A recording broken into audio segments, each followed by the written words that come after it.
There's a new campaign celebrating the strong partnerships that exist within public education. Nick Archuleta is the president of ND United. He's here to tell us all about the All Together campaign. Mr. Archuleta, thanks again for being here. Hey, thank you for having me. It's our pleasure. It's good to have you, Nick. So the All Together campaign is spotlighting the stories of educators, and we're going to talk more about it. But first, let's watch this video. Sure. Take a look.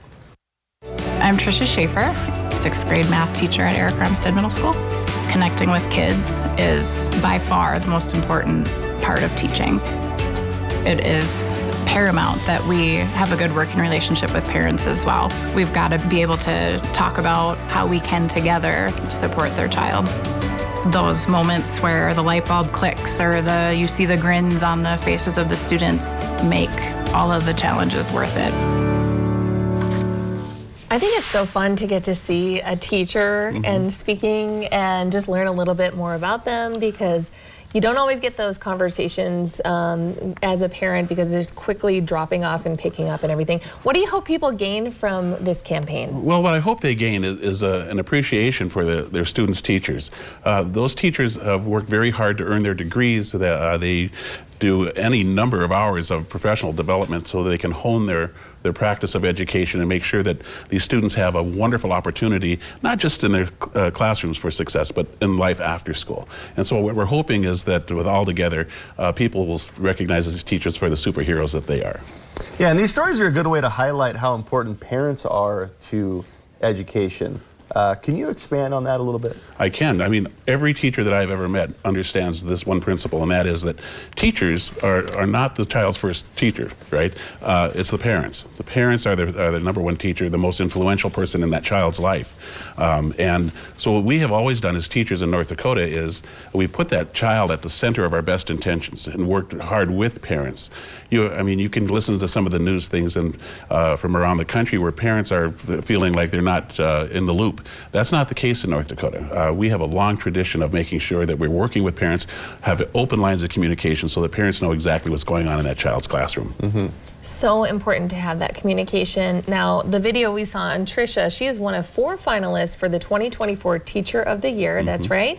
And you're also running ads on the other finalists, including Andy Matson, a music teacher in rugby, Megan Wasness, an English teacher in Devils Lake, and Sheila Peterson, a Phi-Ed teacher here in Bismarck. Tell us about the Teacher of the Year award. Well, I have to tell you something. When you talk to these wonderful teachers, all 4 of these women that were nominated to be Teachers of the Year, they will tell you this, that they're surprised that somebody picked them, because they know the caliber of the individuals they work with. And Sheila Peterson from Wachter, for example, said that it could have been any one of those teachers. And in fact, she has taken her Teacher of the Year trophy and every day gives it to a different teacher in their classroom, because she knows without that collaborative spirit among teachers, she wouldn't have been the Teacher of the Year. I mean, and she is just fabulous. They all are fabulous. And anyway, that's why I just can't say enough good things about these folks. And there are so many, like you said, so many deserving candidates for Teacher of the Year. I'm sure you could give the award to 50 or more. How does that process work? Well, I tell you, all the finalists come from their counties, and they're nominated in their hometowns and their home counties. And where we used to get just a few, and it's not North Dakota United's award, it's the Department of Public Instruction that ultimately chooses us. But we used to get relatively few nominations. Now we're getting them from every county in the state, and the competition is really something. I don't envy those people who have to make those final determinations about who are going to be the finalists and ultimately the Teacher of the Year, because it is such a neck-and-neck competition. Well, excited to hear who ends up out on top, although they all are very deserving. Sure. As we're moving into Christmas time, a lot of parents are getting little gifts for teachers. What is something you recommend a parent give to a teacher as a gift, whether it's a thing or just an act or, you know, a conversation? Yeah, I think there are a couple of different options. One of them is just to let that teacher know that they are appreciated.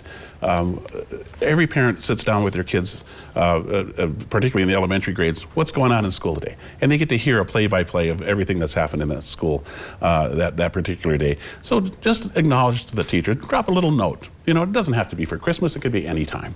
Drop a little note, let them know that they're appreciated. There's also a program called Donors Choose, and teachers have lists, and they're available on Amazon, and then people who want to support that teacher teacher can go find that teacher's name, and if they have something for their classroom on there, oftentimes they'll just go ahead and buy that, and it'll come to the teachers. Something they can Donors use and choose. definitely I love that. appreciate. Yeah, that is a great idea. So It is. thank you so much, Nick, for being with us. Well, thank you for having me. Thanks again, sir. And for more information on everything we discussed and all together, you can make sure to visit ndunited.org.